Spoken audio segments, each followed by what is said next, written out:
নমস্কার, আমি দেবিকা। কেমন আছেন সবাই? আশা করছি ঈশ্বরের কৃপায় সবাই ভালো আছে, সুস্থ আছো। নতুন আরেকটা সকাল শুরু করছি তোমাদের সবার ভালোবাসা নিয়ে।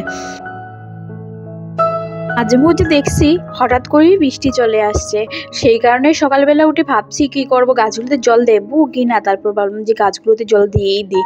নিচেরগুলোতে একটুখানি দেখলাম মাটি ভিজা আছে, তাই আর দিলাম না, উপরেরগুলোতেই দিয়েছি।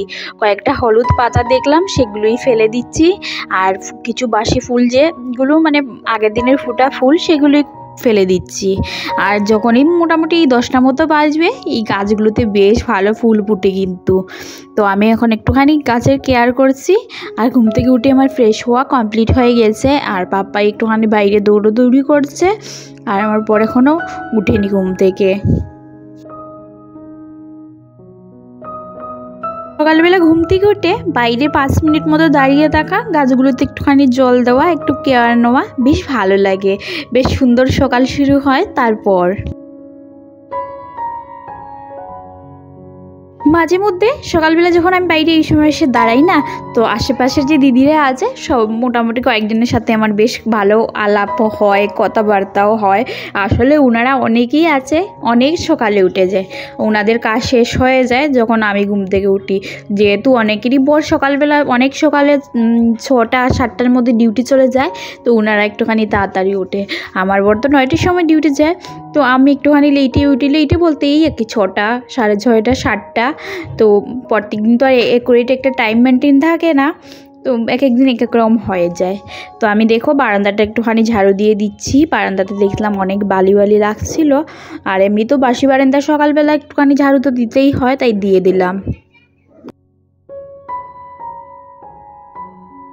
যেই দিনগুলোতে না একটুখানি তাড়াতাড়ি ঘুম থেকে উঠি, সেই দিনগুলো সকালবেলা বেশ ভালো শুরু হয়, মানে আরামসে কাজকর্মগুলো করা যায়। আর যেই দিন একটুখানি লেট হয়ে যায়, সেই দিন তো খুব বেশি তাড়াহুড়ো থাকে। প্রত্যেক দিন তো সমান যায় না, তাছাড়া প্রত্যেক দিনের কাজকর্মের রুটিনটাও সমান হয় না। একই মানে রুটিন ফলো করে যে কাজকর্ম করতে হবে তার তো কোনো মানে নেই। আর আমি অবশ্য করতে পারিও না। আজকে ঘুম থেকে একটুখানি তাড়াতাড়ি উঠেছি। পাপ্পাইও কিন্তু আমার সঙ্গে ঘুম থেকে উঠে পড়েছে। রাত্রিবেলা বাসন টাসন কিছুই মেজে শুইনি, ভালো লাগছিল না, শরীরটা যেহেতু কয়েকদিন ধরে একদমই ভালো যাচ্ছিল না। তো সকালবেলা উঠেই দেখো এঁটো বাসন সব কটা সুন্দর করে মেজেই নিচ্ছি। আগেই রান্নাঘরটা ক্লিন করে শুয়েছি কিছুটা, আর কিছুটা এখন ক্লিন করে নিচ্ছি।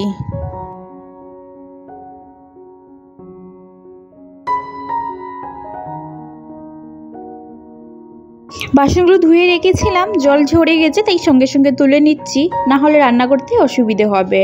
সকালের ব্রেকফাস্টটা আগে রেডি করব, আর দুধ গরম করব। তো বাসনগুলো আগে গুছিয়ে নিই, তারপর দুধ জালটা বসিয়ে দেব। দুধটা চাল করতে বসিয়ে দিয়েছি। একটা প্যাকেট না আগের ছিল, 2 দিন আগের। আমার মনে হচ্ছিল যে দুধটা হয়তো ফেটে যেতে পারে। 2-3 দিন ডেট দেওয়া থাকে না, 4-5 দিনের, তো সেই ডেটটা ওভার হলে কিন্তু দুধ ফেটে যায়। তো আমার মনে হচ্ছিল যে এটা ফেটে যাবে হয়তো, তাই 2টো প্যাকেট 2 জায়গায় জাল দিচ্ছিলাম। আর সত্যি সত্যি একটা প্যাকেট ফেটেই গিয়েছিলো। তাই যেটা আগের দিন নিয়ে এসেছিলো রাত্রিবেলা আসার সময়, তো সেইটাই মানে আগে বসিয়ে দিয়েছি এক সাইডে। ওইটা দিয়ে পাপাইকে দেব, আর বরকে একটুখানি মালপোয়া গরম করে দেব। মালপোয়াটা না এখনও শেষ হয়নি, করেছিলাম, তো সেটাই এখনও খাওয়া চলছে। আর যেহেতু অন্য টাইমে কেউই খায় না, তো এই সকালবেলা গরম করে দিলে একটুখানি খায়।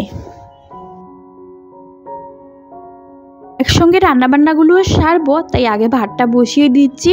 আর তারপর ভাবছি একটুখানি মুসুর ডাল করব পাতলা করে, আর সঙ্গে একটু কিছু ভাজি করে নেব। তো এক সাইডে দুটো জাল হয়ে গিয়েছিলো, যেটা ফেটে গেছে সেটা নামিয়েই বসিয়ে দিলাম ভাত। আর একদিকে আমি একটা দুধ গরম হয়ে গেছে, তো একটু সামান্য চিনি দিয়েছি, তার উপর দিয়ে দিলাম মালপোয়া। খানিকক্ষণ গরম করে নামিয়ে নেব। যেহেতু এগুলো সুজির মালপোয়া, বেশিক্ষণ জাল করলে কিন্তু একদম গলে যায়। আর একদম বেশি গরমে রাখলেও বেশিক্ষণ গলে যায়, তো নরম হয় না সুজির মালপোয়াগুলো। তাই অল্প কিছুক্ষণ রেখেই নামিয়ে নিয়েছি। আর বরকে দিয়ে দিয়েছি ব্রেকফাস্টে, আর সোনা পাপাকেও এটাই দিয়েছি। আর তারপর চলে এসেছি একটুখানি আলু আর পটল ভাজি করব। আর একটা সাইডে কিন্তু আমি অলরেডি ডাল সেদ্ধ করতে বসিয়ে দিয়েছি। ভাজাটা নামিয়ে তারপর কিন্তু ডালটাও সম্বাস দিয়ে দেবো। একটু জিরা ফোড়নে দিয়েছি। আর এবার একটুখানি আলু আর পটলটা ছেড়ে দিয়ে তেলের মধ্যে কিছুক্ষণ ভেজে নিয়েছি। আর তারপর দিয়ে দিচ্ছি প্রয়োজন মতো মশলা।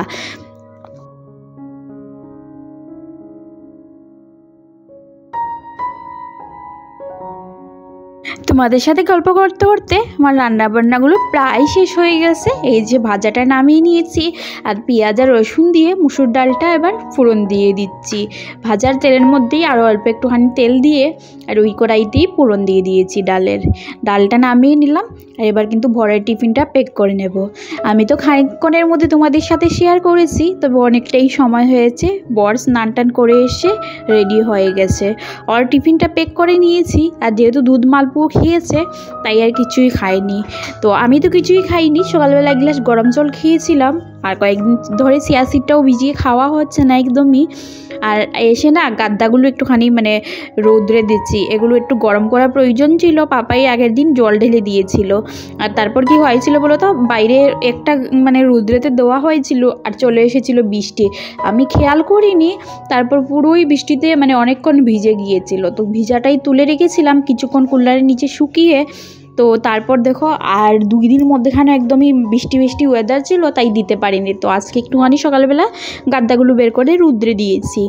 যা গিয়ে খাওয়া দাওয়া কমপ্লিট করে এসে রান্নাঘরটা আবার গুছিয়ে নিয়েছি।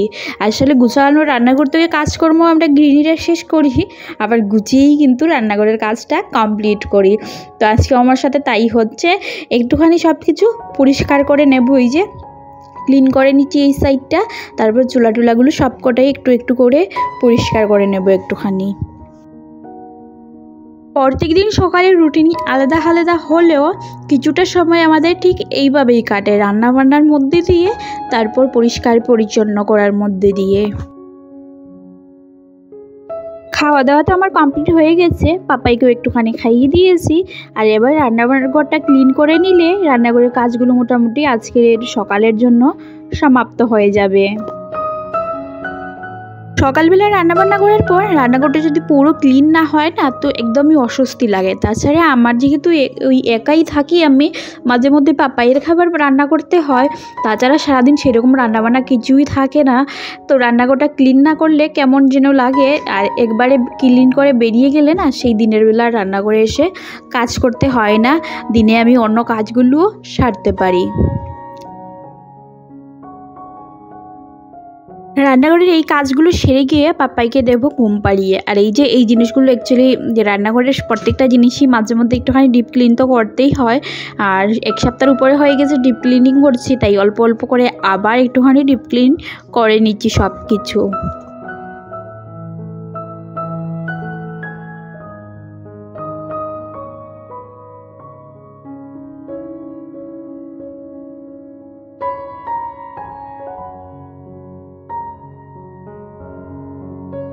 সব কিছু মোটামুটি মুছে ক্লিন করা হয়ে গেছে। আর এবার কিছু এঁটো বাসন আছে, সেগুলোই এবার ঝটপট করে মেজে নেব। আমার পর খাওয়া দাওয়া করে অনেকক্ষণই হয়েছে বেরিয়ে গেছে, আর আমি এই কাজগুলো করছিলাম। আর এখন প্রায় সকাল 10টা মতো হবে। তো রান্নাঘরের কাজ মোটামুটি গুছিয়েই এসেছি। এবার এই বাসন টাসন ধুয়ে বাসনগুলো গুছিয়ে রাখবো। রান্নাঘরটা মুছে জল ভরে রাখলে বোতলগুলোতে আমার মোটামুটি আজকের সকালের জন্য রান্নাঘরের কাজটা কমপ্লিট হয়ে যাবে। রান্নাবান্না যদি সকাল সকাল গুছিয়ে নেওয়া যায়, তো সারাদিন না হাতে অনেকটা টাইম পাওয়া যায় ঘরের বাকি কাজগুলো করার জন্য। আমার যেহেতু একার সংসার, সেই কারণে শুধু রান্নাঘরে পড়ে থাকলে হয় না, যে এদিকে কাজগুলো করতে যাই সেদিকেই কাজ হয়, বাকি কাজগুলো তো পড়েই থাকে। তাই পাপারকে যত্ন করতে হয়, ওর ধ্যান নিতে হয়, সংসারের বাকি কাজকর্মগুলোও করতে হয়। তাই চেষ্টা করি রান্নাঘরের কাজটা তাড়াতাড়ি ঝটপট করে সেরে নেওয়ার। গাছগুলোতে দেখো কত সুন্দর ফুল ফুটেছে। আজকের সকালের এই মর্নিং রুটিনটা তোমাদের সাথে শেয়ার করলাম, কেমন হয়েছে অবশ্যই জানিও।